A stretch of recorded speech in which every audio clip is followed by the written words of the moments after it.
আবু সাইদ শহীদ হয় নাই, কিছু কিছু লোক কয় যে কইছে ও শহীদ। আবু সাইদ সে বলে আত্মহত্যা করছে। আবু সাইদ শহীদ হয়নি, যে কইছে ও কি? ও গাজী। তাই তো মনে হয়েছে।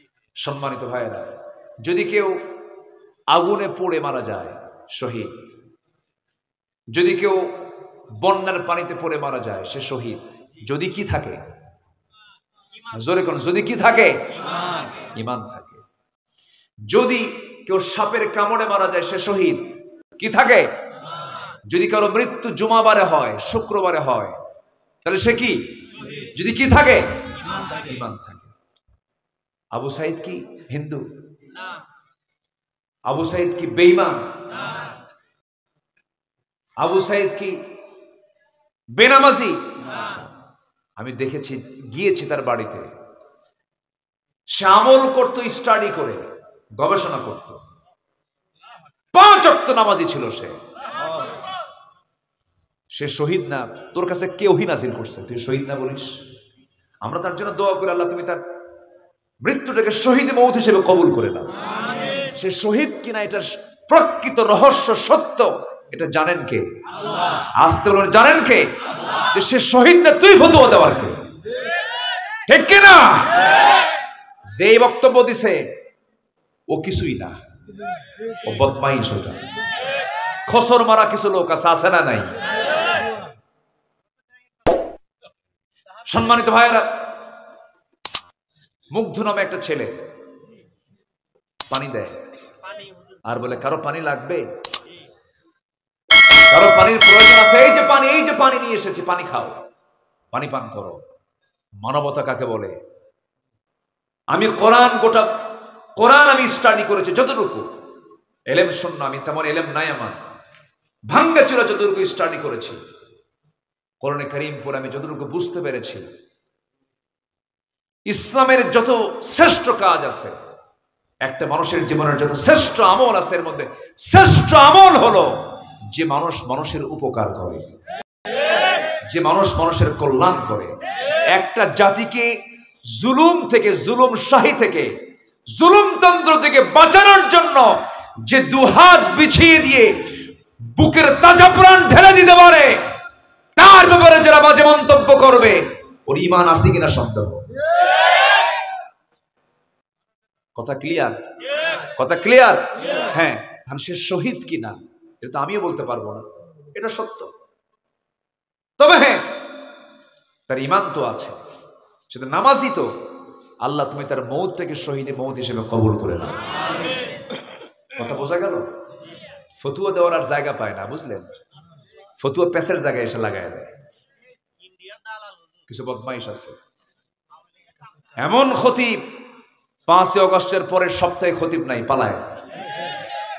2 সপ্তাহ পর আবার দখল করতে আসছে। জুতার বৃষ্টি, জুতা যখন মারা শুরু হয়েছে, পালায় সাংবাদিকদের ডেকে বলে, ভাইরা আমার কপাল খুব ভালো, আমার গায়ে একটা জুতার বাড়িও পড়ে নাই। আসো আমরা দিনকে বোঝার চেষ্টা করি। একই বাবার সন্তান 4 জন, 4 দল করে। কি ঈমান দেখছেন আপনি? একই বাবার 4 সন্তান, 4 ভাই, 4 দল করে। যে দল ক্ষমতায় আসে, বাকি 3 জন বলে, শোনো এই 5 বছর তুমি দেখবা। যখন আবার আরেকজনের দল যখন ক্ষমতা আসে, তখন আবার 3 জন বলে, এবার আমাদেরকে তুমি 5 বছর দেখবা। এটা কি ঈমানের কোনো ভিত্তি হলো? আসতে বলবেন, ঈমানের কোনো ভিত্তি হলো? ঈমানদার কথা বলে 2 জবানের 1 জবানে? বলেন 2 জবান না 1 জবান? 1 জবানে কথা বলে। ঈমানদার কখনো তাদের মুখ থেকে 2 রকম কথা বলবে না, এটা আসতেই পারে না। আমার ভাইয়েরা, বাবাকে সম্মান কেন করব না? মা বাবা তো অনেক বড় সম্পদের নাম, কিন্তু তাদের ঈমান নাই। আমি তাদেরকে মানবিকভাবে দেখব, এখানে কোনো সমস্যা নাই। অবশ্যই আমি তাদের সঙ্গে সুন্দর আচরণ করব, সমস্যা নাই। কিন্তু দিন নিয়ে, কোরআন নিয়ে, ইসলাম নিয়ে যখন তারা নেগেটিভ কোনো কথা বলবেন, ফালা তুতি'হুমা ওয়া সাহিবহুমা ফিদ দুনিয়া মা'রুফা, সেই সময় তোমরা তার আনুগত্য করতে পারবে না। সেই সময় তারা যদি শিরকের দিকে তোমাকে ধাবিত করতে চায়, তখন তোমরা তার আনুগত্য করবে না, সুন্দর ব্যবহার করবে। তবে হ্যাঁ, ওই সমস্ত পিতা ভাইরা তোমার ইসলামের বিরুদ্ধে তোমার সামনে দাঁড়িয়ে গেলে তখন বন্ধু মনে করা যাবে। ওবায়দার কথা কে না জানেন? উবাইদ ইবনুল জাররাহ রাদিয়াল্লাহু তাআলা আনহু বদর যুদ্ধের দিন আমার নবীজি 313 জন সাহাবীকে নিয়ে যখন রমজান মাসে 17তম রমজানের দিন রোজা ভেঙ্গে 313, তোমরা তোমাদের বাপ ভাই কি, এখানে দুইজনের কথা বলা হয়েছে প্রথম আয়াতে, তোমাদের বাপ এবং ভাইদেরকে তোমরা বন্ধু হিসেবে গ্রহণ করতে যেও না যেই সময় তোমরা তাদের মধ্যে ইমানের পরিপন্থী কুফুরকে দেখতে পাবে। ইমান না এনে যদি তারা কুফুরকে গ্রহণ করে, তাদেরকে তোমরা কখনো বন্ধু হিসেবে গ্রহণ করবে না। وَمَن يَتَوَلَّهُم مِّنكُمْ فَأُولَٰئِكَ هُمُ الظَّالِمُونَ, তোমাদের মধ্যে যদি এমন লোক যদি এরকম করে থাকে, তাদেরকে বন্ধু বানায়, আল্লাহ তাআলা বলছেন এই সমস্ত বান্দাগুলোর পরিচয় হলো এরাই হলো জালিম। এরা কি? আসতে বলবেন, এরা কি? জালিম। তাহলে আমি আমার বাবা আমার ভাইকে মূল্যায়ন তখনই করব যখন তার মধ্যে ঈমান থাকবে। কি থাকবে? ঈমান থাকবে। নূহ আলাইহিস সালাতু ওয়াস সালাম নিজের সন্তান হওয়ার পরও কেনান তার আহলের কেউ ছিল না।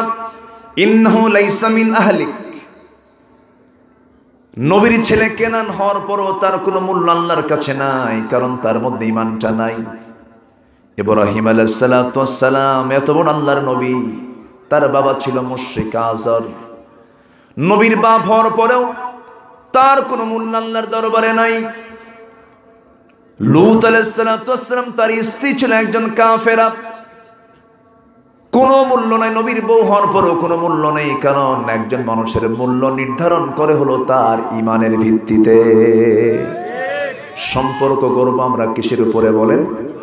ঈমানের উপরে। কোথায় ব্রাজিল আর কোথায় আর্জেন্টিনা? ওই দেশের খেলাকে কেন্দ্র করে আমার দেশে ব্রাহ্মণবাড়ি এই দুই গ্রুপে মারামারি করে 3 জন শহীদ। কোন